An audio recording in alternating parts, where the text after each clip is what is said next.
My name is Rich. My name is Jim. And we're from Phillies Talk Podcast. We want to wish Gary Mack all the best on his 200th podcast on MetsMusings. Yes, we do. Happy anniversary, 200 shows to Gary Mack and MetsMusings. And Gary, we thought it would be fun if we looked at your first ever MetsMusings start off. And best of luck on your next 200 shows. Hello and welcome to the first episode of a brand new podcast, MetsMusings. MetsMusings will be a weekly podcast and a recap and analysis of the week in Mets baseball. Check us out at FightinPhillies.com and find Phillies Talk Podcast on iTunes, Android, BaseballPodcast.net, Stitcher Radio, and TuneIn.com.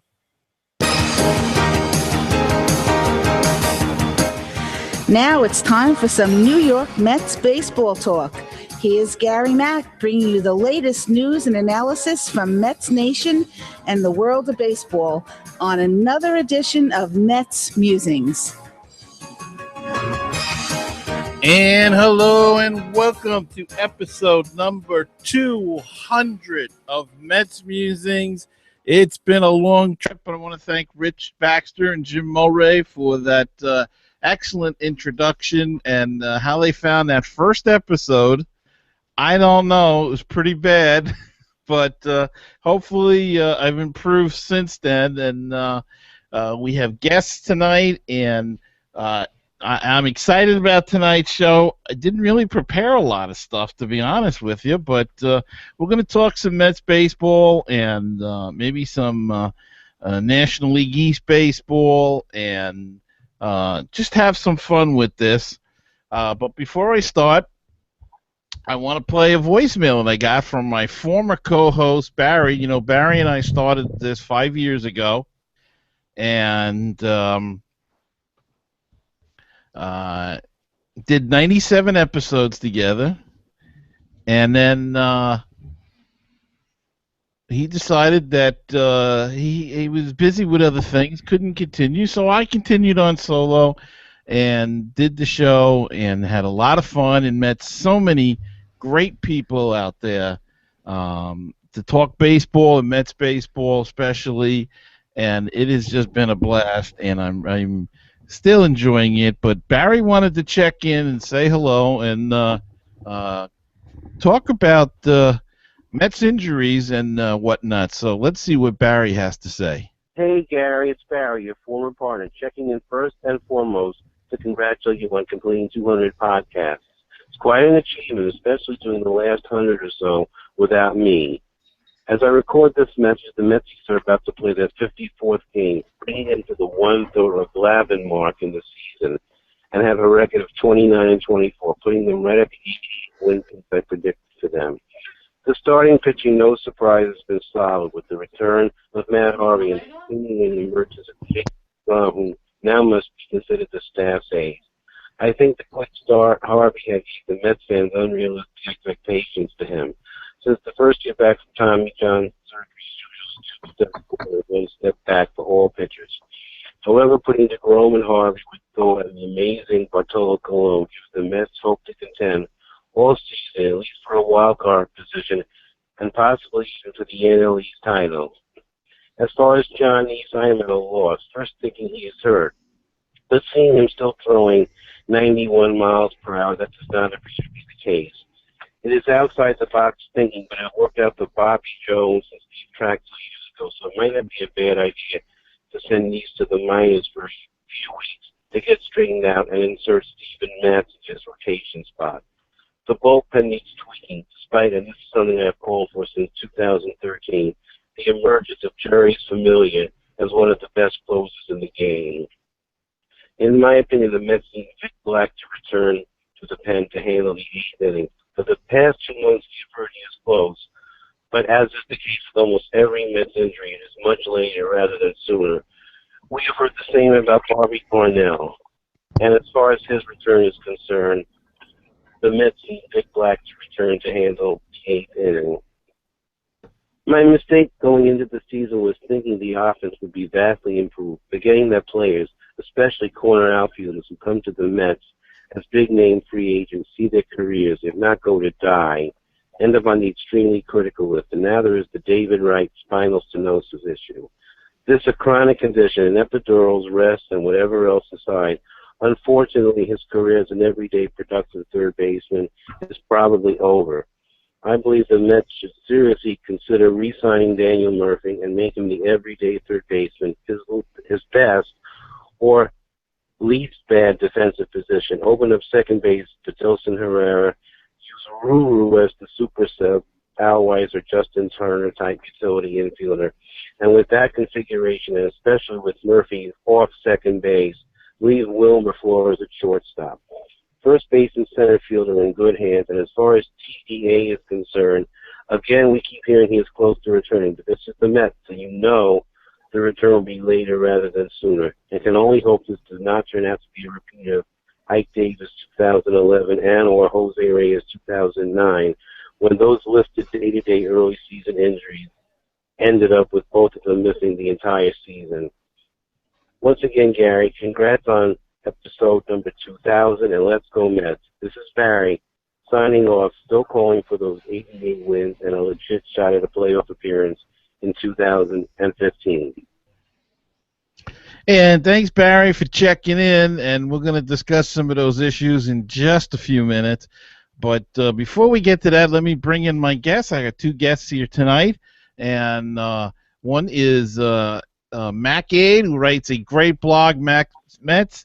Mac's been on before, and Max, welcome to the 200th edition of Mets Musings. Well, thank you very much, and congratulations to you on the 200th episode. Thanks so much for taking the time out. And I also see that we're joined by my good buddy and my co-host on MLB This Week, and that's Mr. Rich Baxter, who you already heard at the beginning of the show. Rich, thanks for taking the time to stop by. Thank you, Gary, and again, happy anniversary. And tell Barry it's 200, not 2,000. He said 2,000. Well, I guess I don't know where I did those other 1,800 in there somewhere, but I guess he got a little excited. And Rich, I hope you don't mind, but we're going to talk some Mets baseball. You're all right with that? You can jump in at any time. Sure, I know sure. You watch a lot of baseball, so let me start by asking Mac. You watched the Sandy Alderson press conference. I was busy getting this stuff already. What came out of it that interested you, Mac? And what of any interest? Any further word on David Wright? Okay. First of all, to Rich, I wanted to let him know that prior to me moving here to South Carolina in 1984, I managed WIP in Philadelphia. Oh, wow. So, just wanted to let him know. The press conference with Sandy Alderson went on at the same time that Terry Collins had his presser with the beat reporters. So it was very hard to keep up with everything. They weren't saying the same thing, so it was a little confusing. The thing about David Wright, and I had stenosis in my lower back and was surgically repaired about 15 years, and I now have it in my neck. So I can speak firsthand on this. It's never going to go away, and you can be surgically repaired at some point, and he will when he turns in his late 30s or early 40s. But he's never going to be able to. Once that surgery happens, he's not going to be able to play professional sports again. I'm sure what they're trying to work out is some kind of rehab program that can get him to at least play to a certain degree to his excellence. But you're starting to read between the lines, and you could hear more of it tonight from Alderson, that he said 2 or 3 times that it's going to be quite a long time before Wright's going to come back this year, and that the Mets need to start putting together an almost permanent plan for him to not be around. At the same time, Terry Collins was announcing that Daniel Murphy is now officially been moved to third base until, quote, David Wright comes back, and Ruben Tejada will become the second baseman.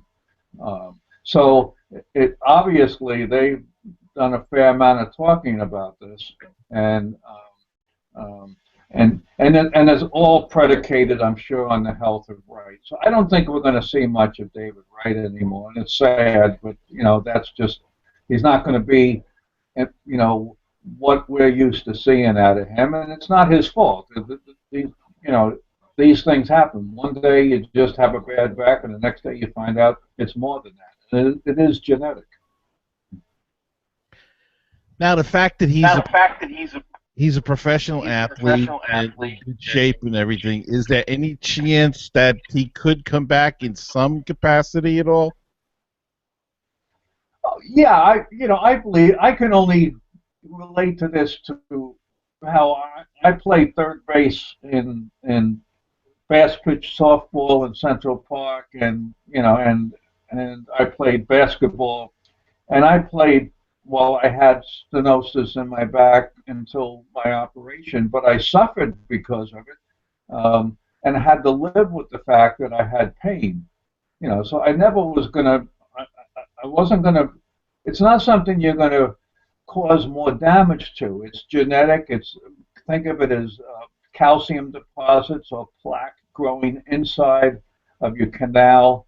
That's touching sometimes to your spinal column, and your pain comes out on your legs. You don't sometimes. I never had back pain. It was always down a leg.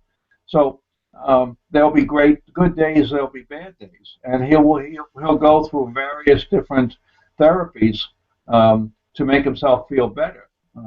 But I try to explain to people that we always sit around and wonder why it takes so long for someone to come back from, let's say, a groin injury. I mean, you have to plant that weight from your legs into a batter's box and swing, and you're trying to swing at a 94-mile-an-hour fastball. It's a different game than you and I would play, Gary. And he's never going to be 100% again. It's just sad, but it just is. But we'll see David Wright. We may see him sitting next to Danny Muno at the end of the bench, but or we may see him, pinch hitting, or we may see him playing, every third game, or we may, but I don't see him I don't think he's going to make a fool out of himself. But it's sad. It breaks your heart when you see him, talking to the reporters. I mean, it really does. I mean, so it's Alderson was basically saying tonight that he's looking outside of the organization for some solutions for the problems, and they're going to work on things, and everything seems to be moving more to that the main problem now with the Mets is David Wright, not some of the others. So that was his spin on David. Now, Rich, I know you're the Phillies guy, so David's done some damage to you guys. So, but this is a shocking thing. You don't really, as Mac was saying, you don't want to hear this. I don't think anybody wants to hear that had somebody have to leave their career because of an injury like this. Yeah, it's a shame. I haven't heard too much of the latest on him. I know that he said surgery was out as far as a choice. Rich, we're not really hearing you now. I'm sorry, I turned my mic off for a second. Yeah, it's a tough thing that David Wright has this injury. I did hear that he doesn't want to go for surgery with this, and I'm just wondering, is that his best avenue to go with? Well, Mac? Well, surgery, this is a one man's opinion. He's going to have to someday have surgery. I mean, whether he has it now or whether he has it 10 or 15, 20 years from now, that's going to be his choice. He's probably making a very wise decision. Somebody in their early 30s doesn't have. I remember my doctor. I went to my surgeon, and I went to him, and he said to me, you know, I don't want to see you. When you crawl into my office screaming from my pain, then I'll perform surgery on you. Until then, and 3 or 4 more years went on, I received various shots in my spine, and therapy and different things that made me feel better and took away, and inflammations and did various things to feel better. But there reached a point where it never was going to get better, and that was the day they decided to perform surgery on me, and I was in my late 30s, and it looks to be the kind of timeline that they're setting right now, for David. I don't think he's going to have the surgery now because he doesn't have to. As I said, he can't make it any worse. It's not like he can make it worse. It will get worse. I live with it in my neck, and they ruled my neck inoperable now. I have to live with this. So it will get worse, but there's nothing. We're going to see David Wright play baseball again, but we're just never going to see him play, to the degree that he did, and it's just sad. And Barry brought up in his call about Jonathan. What's going on there? Mac? Is it a question for me? Yes. I'm sorry, I missed the question. Jonathan Neese, what's going on with him? Well, Jonathan Neese, and this is, and you can quote me on this, all right? Jonathan Neese doesn't like Terry Collins, okay? And Jonathan Neese doesn't like being a New York Met. and he's a very temperamental guy. He hides his injuries. He won't tell people when he's hurt. He doesn't like coming out of a ball game. He's probably worn out his welcome in New York, and the Mets have moved very slow, and sadly they haven't moved fast enough on finding a home for either Jonathan Neese or Dylan G, because they're losing value. These guys, every time they pitch, they're pitching subpar games, and no one's going to want them. So, everybody wants the Mets' big four pitchers, and Sandy Alden's not going to trade him, and I don't blame him. And but Jonathan, we now have a 6-man starting rotation. We may, Alderson did say last night that when Steven Matz does come up at some point, that we will not have a 7-man rotation. So at least we know that. Okay. But, I think everything that's going on is based, frankly, on pitch management and the number of pitches for the year. And if you really study it, they're probably doing the right thing. But Jonathan Neese is a very good pitcher under, not a great pitcher, very good back-end starter with a very cheap contract. And it's sad.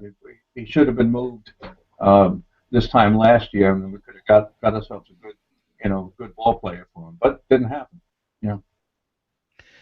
And Rich, what's the feeling in Philadelphia about any takers down there for Jonathan Neese?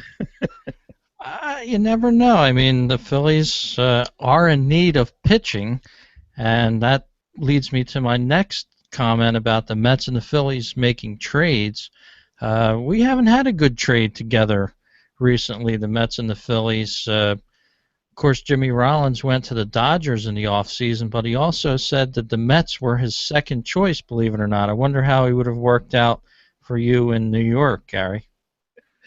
I don't know, Rich. That would have been an interesting one because he is not the most loved person here in New York, but I'm sure if he had a couple of good games and got some hits that the Met fans would embrace him. But we'd be happy to take that new third baseman you got, Rich, or take that young guy off your hands if the Phillies want to part with him for Nice. Franco for Nice, maybe.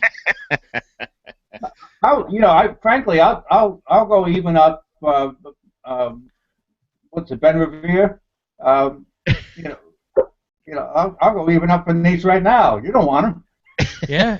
Believe it or not, they would probably do that deal. So if you know somebody in the the upper echelon there, make them that offer. They might bite on it. Yeah, we have a problem here with the Mets is that, and I try to explain. We have a very active comment section on my blog and a bunch of regulars, and they're mostly guys our age, which is what I like about my blog. We don't have a lot of kids and very intelligent fans. And we talk about a lot of the same thing. But I keep trying to point out to people is that the Mets, this is the 2015 Mets. I mean, so let's stop wasting time saying we should have this one and let's trade that one and let's do this. This is the team that was built. And the Mets outfield has two guys that have corner outfielders, Curtis Granderson and Michael Kadire, and they're under contract for a number of years, and this is what it's going to be, guys. It's not going to change. And what we have to do is to try to root a little bit harder that they play better. But, I mean, yes, we could pray that we had a better fourth outfielder, but the team has been built with its current staff. You as a Philadelphia Philly fan, you understand this. You've gone through the same thing. You built a team, and you had a tremendous amount of success. You won a World Series. We never got that, and then you're now suffering from the thing where the team starts aging, and what are you going to do? All of a sudden you want the phone to ring, but you can't get the it's not. Fans want you to trade things. They say, let's make a trade. It takes two to tango. Yeah. Yeah, I think the Phillies and the Mets could make a couple nice trades. Just a matter of them getting down and doing it. Yeah, I don't, and it doesn't matter that they're in the same division. It really doesn't. It's if the trade partner fits, it's right. I don't understand why the Mets and the Chicago Cubs haven't finished the deal. The Chicago Cubs have too many infielders. They have too many great young infielders, and we had an excess of great young pitchers. They should have, Javier Baez should be in the Mets infield, by now, and Steven Matz or Noah Syndergaard should have been on Chicago. And once the Met Twitter crowd calmed down after 10 days, we'd all get back to playing baseball, But when you have, it's like down the road in about 18 months, the Mets are going to have an excess of shortstops. We have two great prospect shortstops, so. That's when you can pick up a phone and you can say, I have another chip for a trade. I got someone down, let's you and I put together that Ben Revere, trade, and then if I can't talk you into it, I'll tell you what, I'll throw in a Luis Guillaume or Ahmed Rosario, who 2 years from now could be a starting shortstop, and then the deal's done. And I didn't hurt my team. I still wound up with Wilmer Flores on short. I still wound up with, Gavin Cecchini, my first prospect, waiting to come. I didn't hurt myself in shortstop. You didn't hurt yourself in the out, and we got a good deal. That's how you do a good deal. So I don't understand why Sandy Olson can't get that. I've been told nobody likes dealing with Sandy Olson. That he's a very arrogant, snotty guy. Well, I mean, Toronto. There was rumors today that Mets might go after Jose Bautista from the Blue Jays, and there was even a suggestion that he would play third. When the heck was the last time he played third base? Good. I don't know. See, my You know that I'm sorry. I was just going to say that this moving around everybody around, though, I don't go for that either.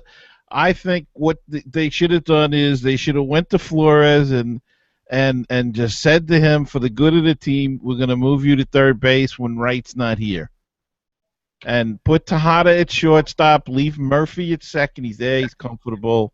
Instead of moving Tejada to second, Murphy to third, I don't know. To me, it just tight. What are you going to do now if Tejada's playing second? What happens when Herrera comes back?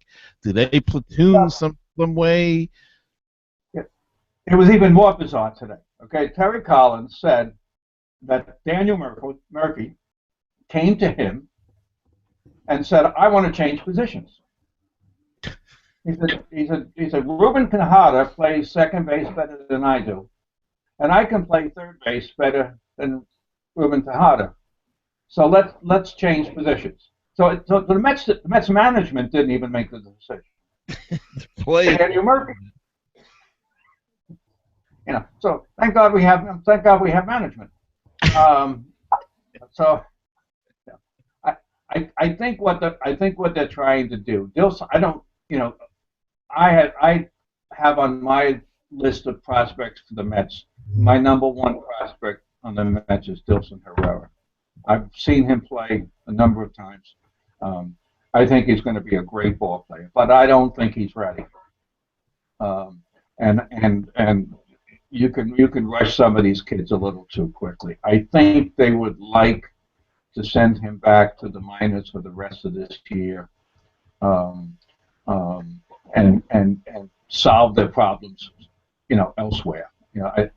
I think that they would hope that Daniel Murphy could play third base, Ruben Tejada could play second, and actually David Wright could come back and spell and play a great, let's say a certain percentage of games at third base, and the other times, and then Murphy would move over to second, and Tejada would become a utility, I don't know how they'll work it all out. But I don't think they're looking at Dilson Herrera to be the decision, the savior here, because I don't think he's ready to step up at that point. So I don't think they have all that figured out. I think they really would like the rest of the staff. I think they would like the Michael Kadayas and the Curtis Grandersons and the rest of them to all hit a little bit better. But today was very bizarre because they're changing the positions. Remember now, less than 48 hours ago, they said that Ruben Tejada was the future third baseman forever.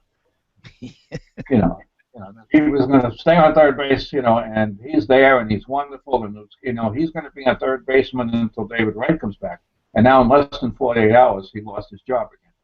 So I don't. It's very, very hard to not criticize the team that I love. But. Well, I think you have to be critical.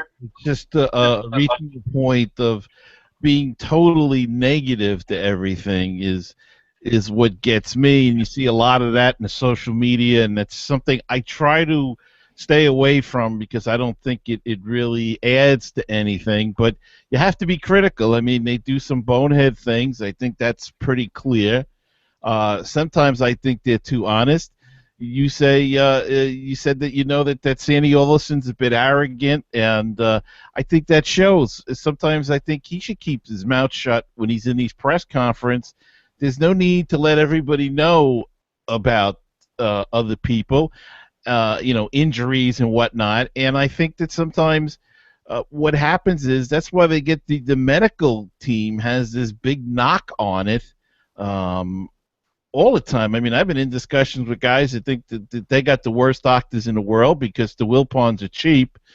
And I'm trying to make the point that, look, they go to the hospital of special surgery, which is one of the finest in the world. Wright is out as a world-renowned back specialist now.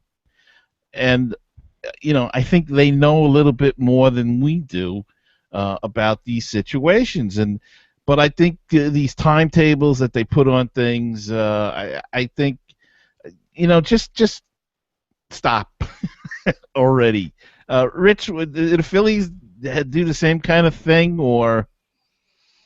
Well, with Ruben Amaro, he's usually insulting the fan base at various times. So, as he did apologize a couple days ago, but yeah, I guess it runs hand in hand with a big baseball club. You can never always make the right decisions. And in this day of instant media, every little comment gets picked up. Years ago, guys could say stuff and it would fall under the rafters. It wouldn't be reported on. But now everybody's got a mic, everybody's got a camera, and anything they say can be taken out of context, blown out of proportion, and then all of a sudden everybody's backpedaling. But yeah, it's probably not easy being at the top. No, sir. Go ahead, Mac. Rich, you and I, I'm a native New Yorker, and you're in Philly. You and I both come from cities that are very tough to play sports in, and I have an active. I have an active following on Twitter, but I follow about 400 people on Twitter, but I really don't participate on Twitter. I'm following sports writers. I'm following scouts. I'm following people that I can get information, from that can make me a better sports writer on my blog. Mm-hmm. I also, as a gentleman, follow back anybody that follows me. So if someone joins and says I want to follow you, I join them and listen. So I have to then listen and read what they say every night, and that's the Twitter world. These are part of the Mets Twitter crowd, and they're mostly under 25 years old, and they're absolutely the most brutal fans you've ever seen in your life. I mean, a Met ball player can go 8 for 8, and then the ninth time he strikes out, and the crap that they come up with you wouldn't believe, and I ignore it. I completely ignore it. Because if you get caught up into it, then they all start trashing you. But I couldn't help it. Last week, Michael Kadaya struck out in the ninth inning, causing the Mets to go into extra innings, and one person just cursed out Michael Kadaya for it, and I sent a Twitter back. What are you doing? He knocked 2 runs in. He had 2 doubles and had 2 runs batted in. The reason we're in extra innings is because of Michael Kadaya. And it's a whole different generation. That's the instant media. This has created a whole different kind. I mean, were we like that? I mean, I'm an old. I say to myself, I was a Brooklyn Dodger fan, and we used to call them the Bums. Well, was that something critical? Were we that vicious as a fan? I don't remember us as bad as they are today. They're awful. I mean, you listen to Facebook and whatever. I mean, they just hacks are just unbelievable. Yeah, it just and it's something we've all. But I've had clubhouse passes from the New York Mets. I've been a beat reporter for the local Savannah newspaper here and covered for the Savannah Sand Gnats for 5 years, and would be in the Mets clubhouse in spring training, not as a blogger, but as a beat reporter. And I saw the beat reporters in action. I saw these guys go over to the Mets players and smile in their face and ask what they thought were nice questions. And the Mets players answer the questions. And the next day, when the New York Post and the Daily News was handed out in the clubhouse, these same reporters would write and rip the players apart. And so I saw why the players hated the press. I mean, the press was vicious. Yeah. Rich, your town and I both shared Andy Martino. We both got stuck with him. Yeah. Yeah, well, the goal of those guys are usually to sell papers or make a name for themselves, so they're Right. going to do it. So it's a different world. It's sad, but it's something that we all have to live with. You know. And we have another guest, Steve. Steve, would you like to join in the conversation? Apparently, maybe Steve is just watching, but welcome anyway. Steve has a blue head. Yeah. So the injuries going around baseball. This is a common subject that Rich and I talk about on MLB This Week all the time, and I think we've reached the decision that they're in too good a shape. And but Travis d'Arnaud coming back. He's going to play a rehab tonight, or may He's have. playing right now. Yeah, with Dilson Herrera at St. Lucie, I believe. Um, there's nothing you could do about either injury. They're both kind of freakish. But these oblique strains and the amount of guys in the Mets system that have injuries, is it a training problem, or is it just the fact that they're not ready to play, or they're too muscular? Well, I don't, I don't think so.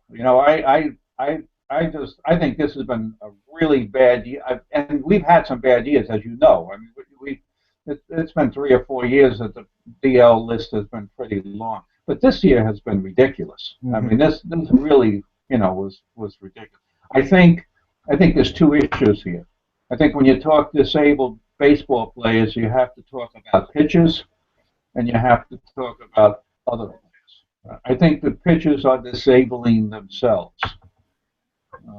I think the game of pitching has changed. I think. Well, let me start off. I think the game of baseball has changed. Right. I cover a lot of the local teams when I wrote in the local newspaper. So I was covering teams with 8, 9, and 10-year-olds. And fathers who were coaches on these teams were teaching their sons how to throw curveballs and sliders and throwing them 100 pitches a game, and it was and these are future Tommy John surgeries in the making. Also watching that when the talent base is different now. When a high school team is made, or junior high school team, or the most talented baseball players are becoming pitchers. The managers are making them pitchers, especially if they're 6'2", or 6'3", or 6'4". The talent base in baseball is being turned to pitching first, and that's what's coming out as the stars of the game. So this is a new game now. This is a game based around pitching. Couple that with the fact that there's very little control on the amount of pitches and what pitches they're throwing. You shouldn't throw a curveball until you're over 19 years old. But you're creating this situation where all these pitches go down with Tommy John. So you're almost at the point where you can't wait till it's over with. Please have your Tommy John surgery now so we can get on with your career. Yeah. So I think that I'll stop for a second so Rich can get in here. But I think you have two different points. I think you have injuries for pitching, and I think you have injuries for other positions. And Rich, the Phillies haven't seemed to have as much of a run on Tommy John as the Mets have, or Atlanta had quite a few too. So I shouldn't really say it's the Mets alone. Atlanta last year had a bunch. St. Louis over the years have had a few. How about the Phillies and the Tommy John, and is their training methods, are they any different? I mean, there's got to be an answer somewhere. Yeah, I don't think they're any different in the training. I think it's just a matter of luck myself, personally. It's just an opinion. But, the Phillies have had some hard throwers over the years. Cliff Lee, you could argue the point that he needs Tommy John surgery. He just won't go and have it. His career is almost over. So he's still collecting a $25 million paycheck this year from the Phillies until they decide that his career is indeed finished with the Phils. But, yeah, it's just a different game where the pitchers are going out and throwing hard all the time. They're throwing the curveballs maybe a little bit too much and putting some undue stress on their arms. But I got to hand it to the Mets. They're top 3 in the pitching rotation in the major leagues, and you guys really got it together this year for the pitching rotation that you have. Yeah, Well, we still need to get some hitting in that lineup to get some of these guys on, get some of their wins, and I really think Mac, you were talking a while ago about the corner outfielders, but I think they're placeholders right now for Nimmo and Conforto definitely. I could see Conforto being in AAA by the end of this year, and possibly. I don't think he can make the team out of spring training next year, but I don't think it's going to be long until we see him up here. Yeah, I don't think they're going to create a contractual problem for themselves next year because they've got to pay, Grandy, and they've got to pay Kadire, and they're not going to want to create a situation. I think that there's a good chance that Conforto does come to camp next year and competes for a job, in 2016. And I think he might be ready. He probably could use another year in minor leagues. But Nimmo can't stay healthy. And so he's got, some problems. There's always ball players that are unlucky. There's always players that can't stay healthy. There's always players that don't heal well. The Mets are very conservative with their approach, much more than I like them as a fan. I mean, when you pull a muscle with the Mets, you're not coming back for a while, but that's the way they operate, as a team. I think that I think. Rich, you mentioned the Mets pitchers. What the Mets have to do is massage these young kids' heads and make sure, when a guy like Noah Syndergaard goes out there and gives up 7 runs in a game, that, if he didn't put his glove out and deflect the ball, 3 of those runs don't score. And if a ball gets hit down first base inside the bag and Duda catches it, 2 more of them get scored. So, that it was that close of it, inches away from only 2 runs being scored. You got to sit that kid down and make him realize he still has the talent. The next time, that take the bright side. You pitched 4 innings, son, and you struck out 10 people. I mean, that's only the second person ever in the history of baseball that So yes, the Mets have so. If you have a bad game, fine, you had a bad game, but that's not going to matter come late August. The Mets have the 3 pitchers and possibly the 4th in Steven Matz when he comes up. The Mets have the 4 young pitchers that if they're in the hunt, and right now no one's running away with anything. The Mets lost badly, but everybody else lost badly yesterday. I mean, so.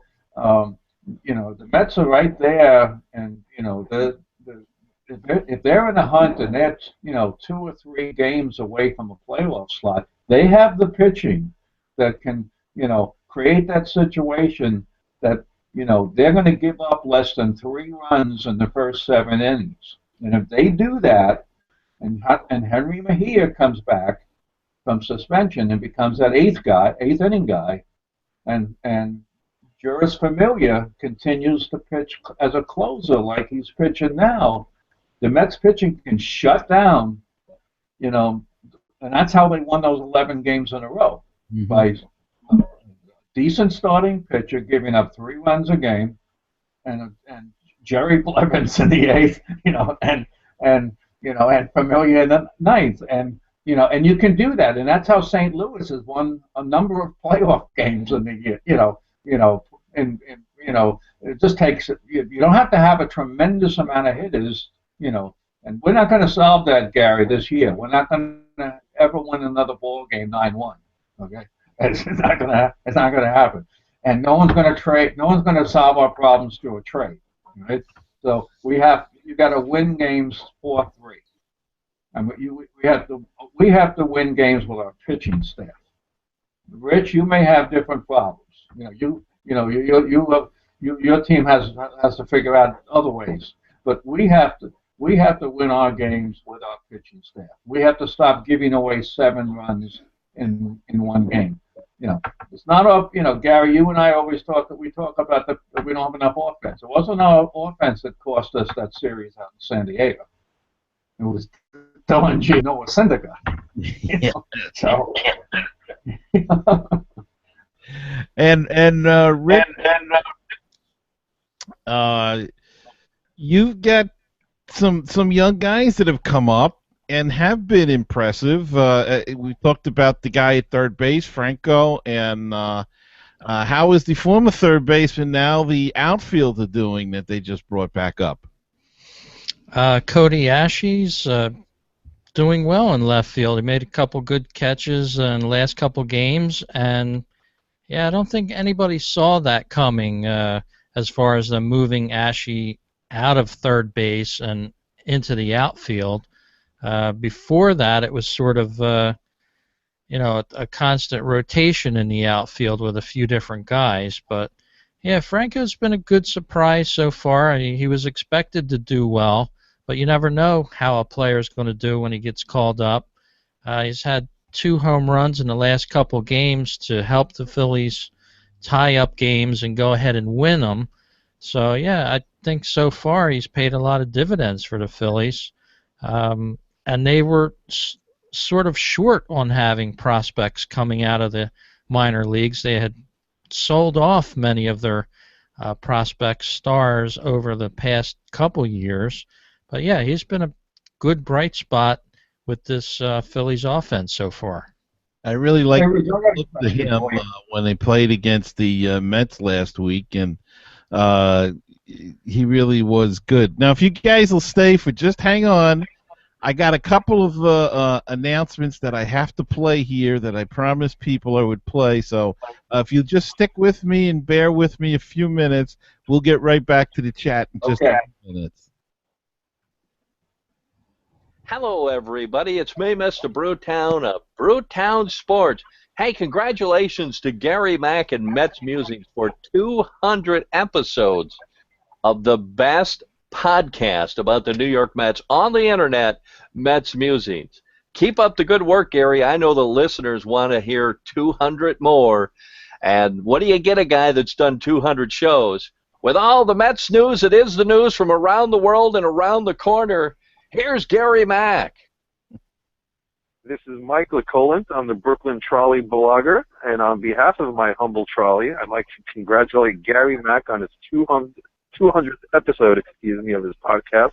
The man is a maven of Mets musings for all 54 years of their history. Each and every time I speak with the man is a trip through Mets mania. So congratulations, Gary. I wish you the best for another 200 shows. Good night, and enjoy your 200th. Thank you.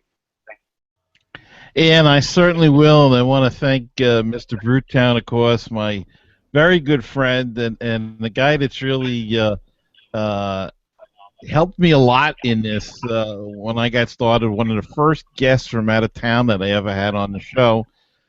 Going back to the days with Barry, even, Mr. Brewtown came on, and he's always been there, and he's a great guy, and he's on vacation this week, so he couldn't come on, or I'm sure he'd be on with us tonight, but thanks again to him and Michael LeColant of Rising Apple, another great guy, and it's been so good to do this and to meet such nice people, and I really feel honored that these people do show up, like you guys and everybody else. So, but let's get back to the chatter here. And I had a question for Rich.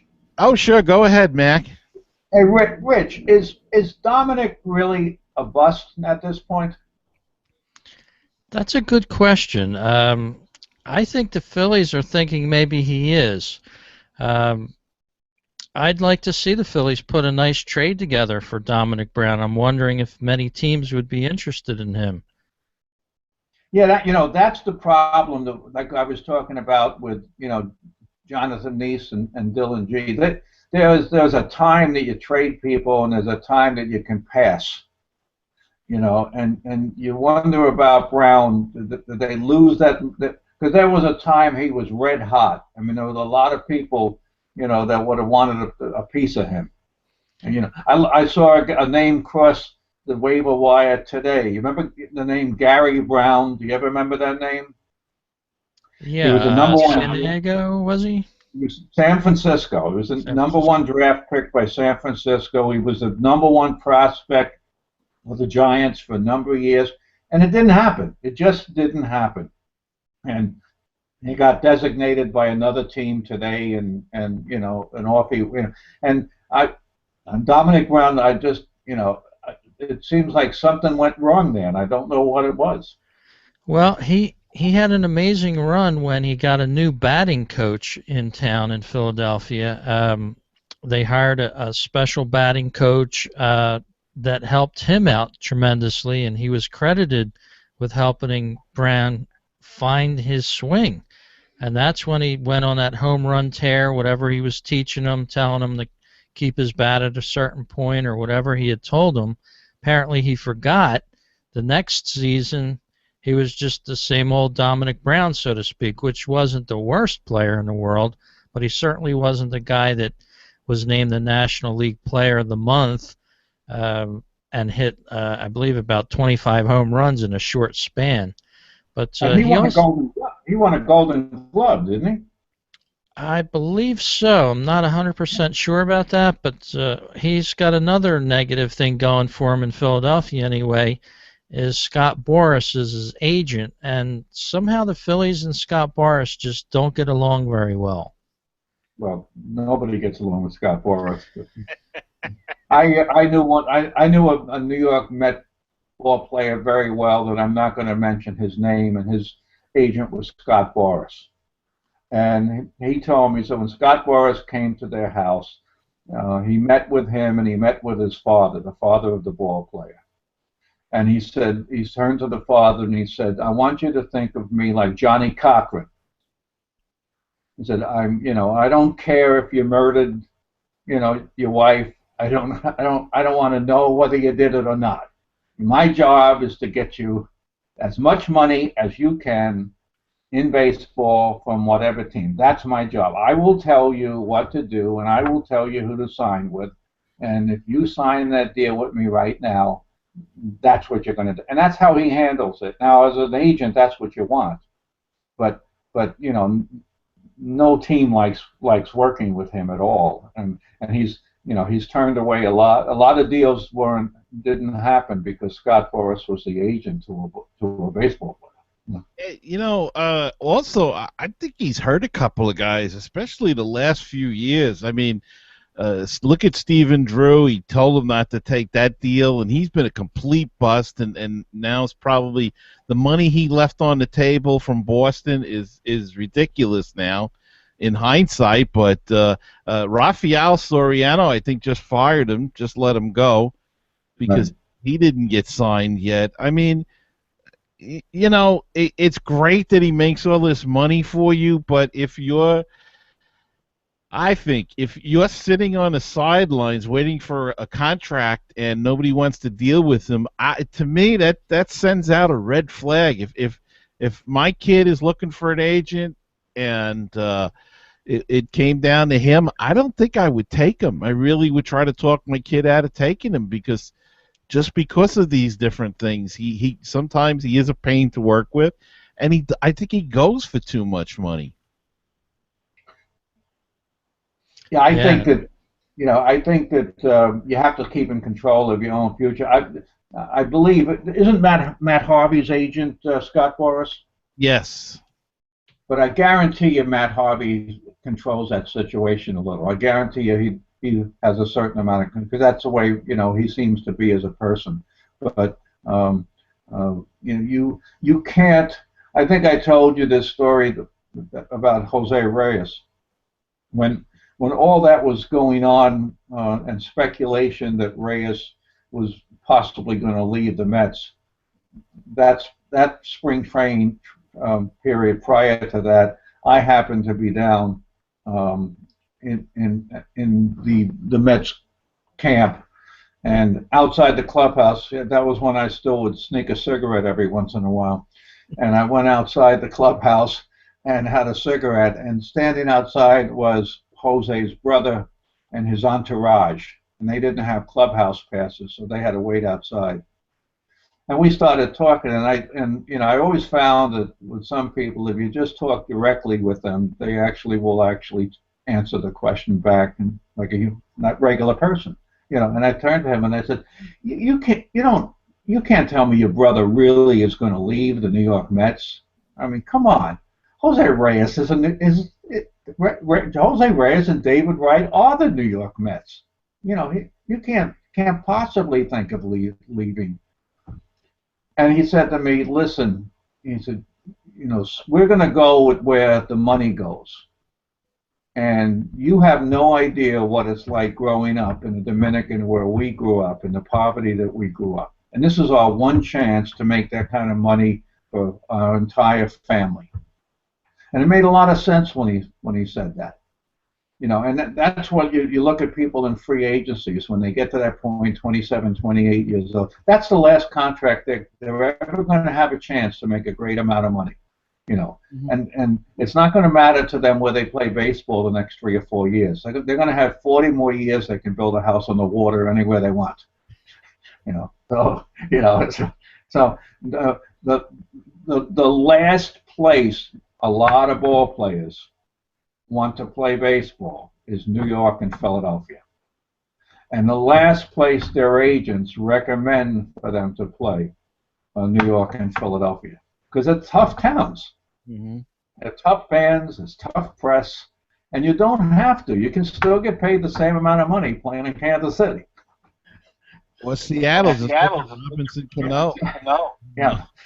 So it just, the fans don't understand that. There's very, very few people like Matt Harvey that really care to go to New York Ranger hockey games. And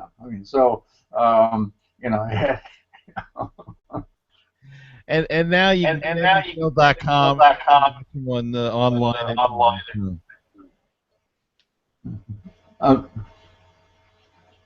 Who's that Steve on the line with this one? That's a guess. I don't know. I asked Steve before if he wanted to join in, and we can invite him in. Steve, would you like to join the conversation?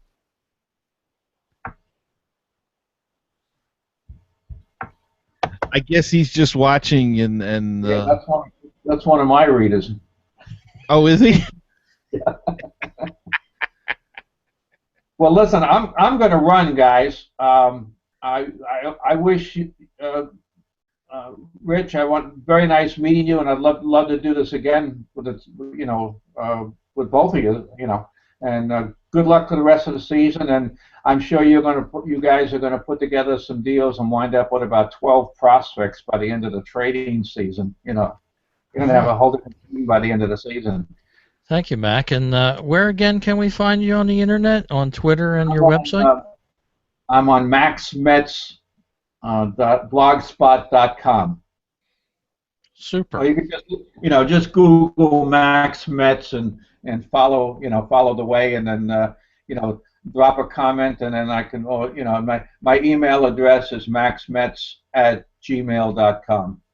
And he's on Google. He's got a large presence on Google because I get oh, I don't know, 15 notices a day that Max got something or somebody's writing for him that's putting up something about Mets minor leagues, Mets major leagues, you name it, it's all there on Max Mets. So, Well, I've been doing it for a long time. I've been doing it now. You know, I was the first minor league place. Toby Hyde and I started doing separate ones back in 2005, and I get about 10,000 page hits a day now. You know, so and I've got about 12 writers on the site. So it's you'll enjoy the site. We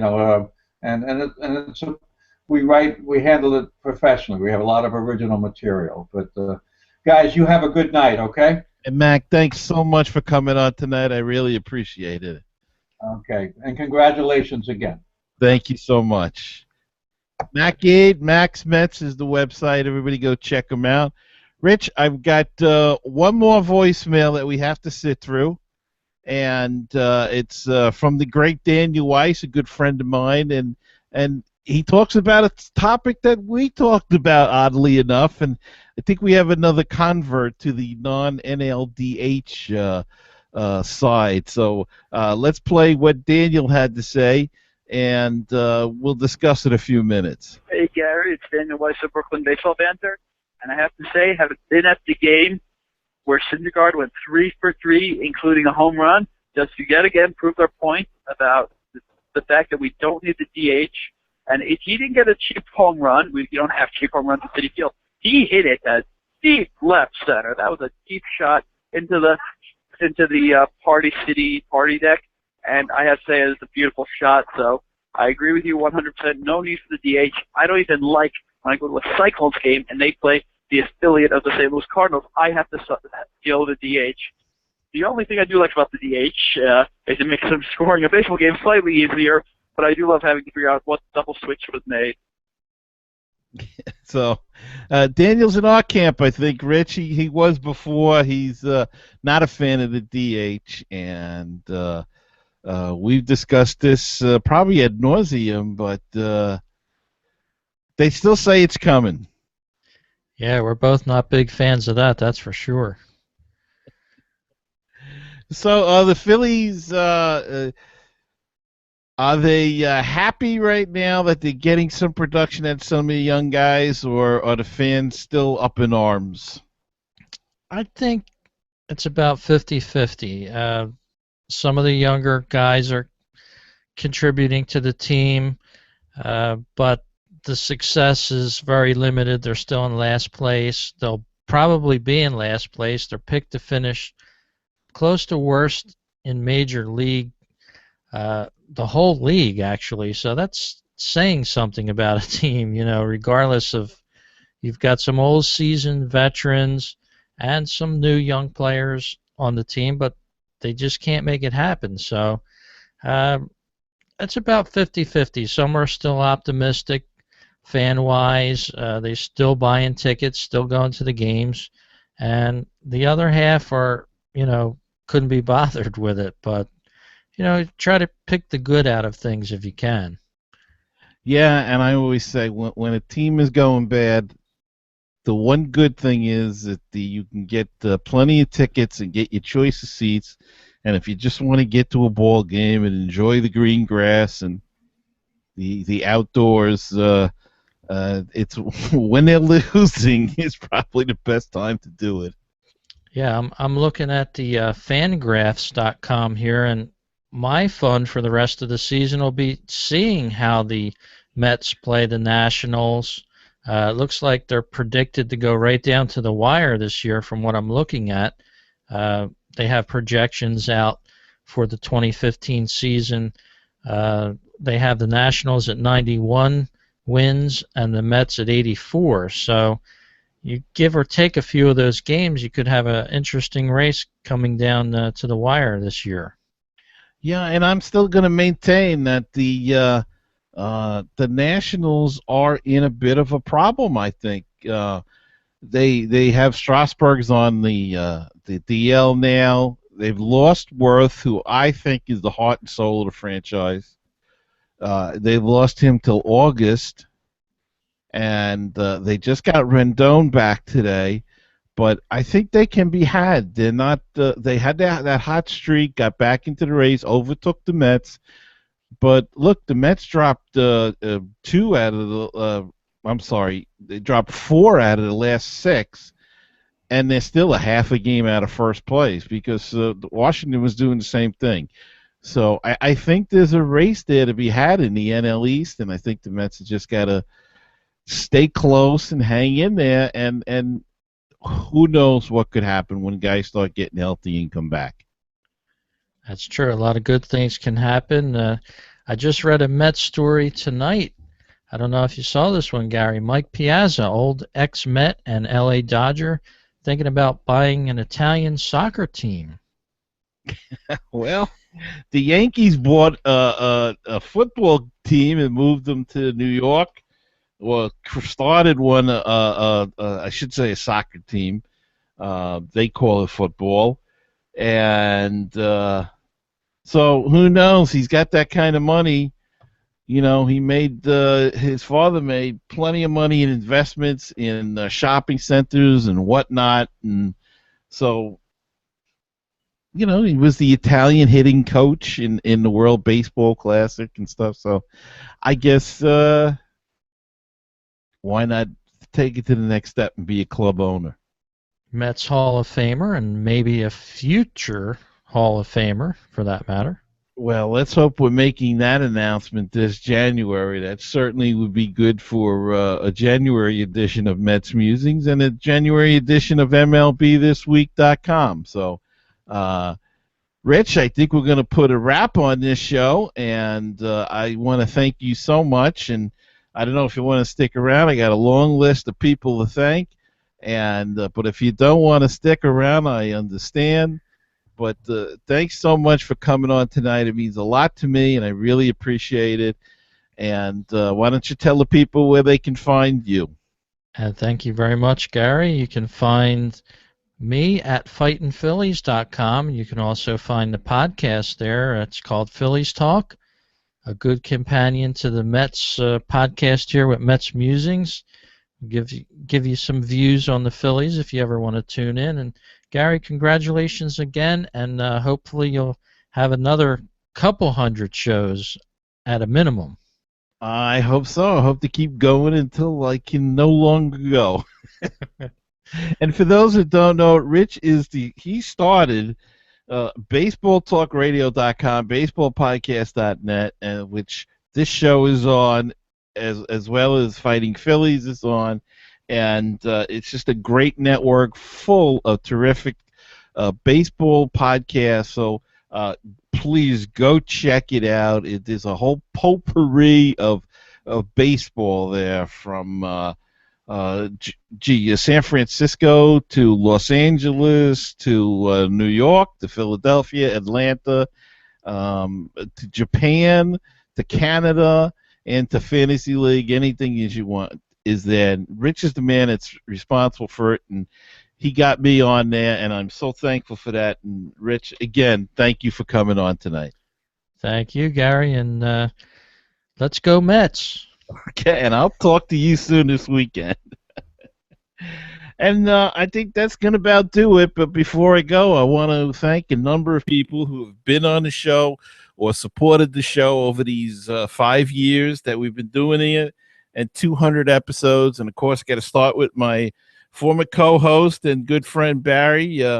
Barry and I started this and really got it off the ground. And thanks, Barry, for all your assistance. And he still listens to the show. He's still a big supporter, and I really appreciate it. Thanks so much, Barry. Grubby Glove, the original old Grubby Glove Mike from San Francisco. Mike had a little bit of an illness, but he's on the mend. He's feeling better. And Mike was one of our first listeners as well, and a supporter. And Mike, if you're out there, I really appreciate you calling in and give us some San Francisco updates. And just thank you for all of the support. And the next person I'd like to thank is Sean from the UK. Yes, we knew that we were doing something special, and we went global and got this voicemail from this guy from the United Kingdom, and a big Mets fan, and continues to listen. And he checks in every now and then, sends me a voicemail, and I really appreciate it, Sean. Thanks so much for your support. And so many others, of course, Mr. Brewtown. What can I say? The world famous one and only Mr. Brewtown. He's always there when I need a guest and advice on doing shows and things to do and just so much help to me. And thank you, Mr. B. Again, Rich Baxter, just a terrific guy. His co-host Jim Mulray on Fighting Phillies, another great guy. We've been on each other's shows and had a great time talking baseball back and forth, and great to be to know those guys and to call them friends. Steve Epstein of Atlanta Baseball Talk. He's been on the show a number of times. Terrific baseball guy, big Braves fan, and really knows his stuff. Matt Musico.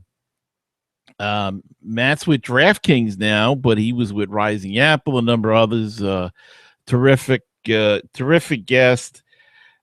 Sam Maxwell, Michael Lee Collant, you've heard him, and all of the guys at Rising Apple. I've been on this show a number of times. They've come on this show. Great bunch of guys. It's a great blog and a great podcast. Go check them out, risingapple.com. All about the Mets. Frank Conti with the 27 Ounce podcast. Another great guy. I love talking to Frank about the Marlins and about the minor leagues. Frank's a big supporter as well. And thanks, Frank, for all your help. Al Beaton of the Detroit Tigers. David Salzer from the California Los Angeles Angels. Bill Ivey Jr., St. Louis Cardinals guys. He was on. Dan Dunn, another Miami Marlin guy, another great guy, and I've been on his show and he's been on my show. So we've had a lot of fun talking about Mets and Marlins and baseball. Kerry Moss of the Cincinnati Reds, Seth Stowes of the Minnesota Twins, Joe Drugan of the Washington Nationals, and of course the Brooklyn Cowbell guy who we heard a few minutes ago, Daniel Weiss. Daniel's a terrific guy and really proud to call him a friend. And he's been on the show, this show, and also been a great help with the Cyclone Fever Care show, which is going to be firing up in just a couple of weeks. So be sure to check that out. Let me move it on a little bit. Corey Finneran of Ivy Envy Cubs, Tim McGinnis of Ivy Envy, Stacy Gatsulias, Jack Kilty, Jake English, Ernst. How can we forget Ernst? Ernst is a caller that comes in and from Germany, and Ernst, he brings a little comic relief to the show. Thanks so much for calling. And thanks to Jerry from Long Island, who checks in every now and then with a Mets question. And also another UK, a Brit, Tyler, pretty new fan, but Tyler, thanks for your support. And I got a great email this past weekend from Trip in Columbus, Ohio. And Trip, thank you so much. Your email really meant a lot to me, and it validated a lot of things that I try to do. And I'm going to try to do the same thing in shows to come. Mark Healy of the Wave and some other baseball sites, who's on, a terrific guest. And we'll have to get Mark on again. Of course, Mac Aid. Who we heard today, got one of the best Mets blogs out there.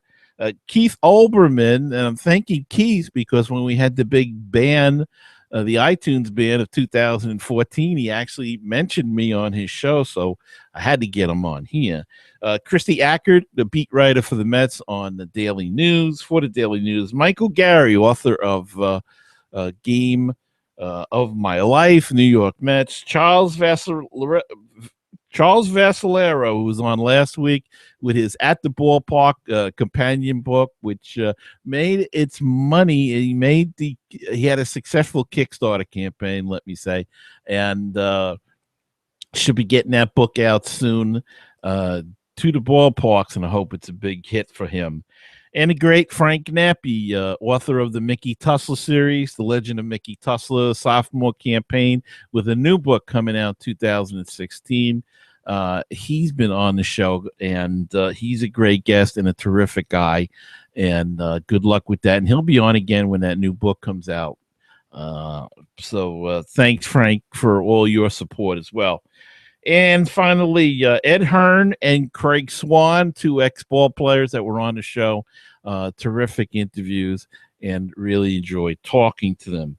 And, of course, thanks to my wife, Michelle, and my daughter, Chelsea, for their patience and their love and their support. And that's it for tonight's show, number 200 in the can. And I hope you enjoyed the Mac 8 and Rich Baxter as much as I did. And I hope you'll join me again next week for number 2001. And until then, remember, as always, keep the faith, stay optimistic, and let's go Mets. And I'll see you next week. Good night, everybody.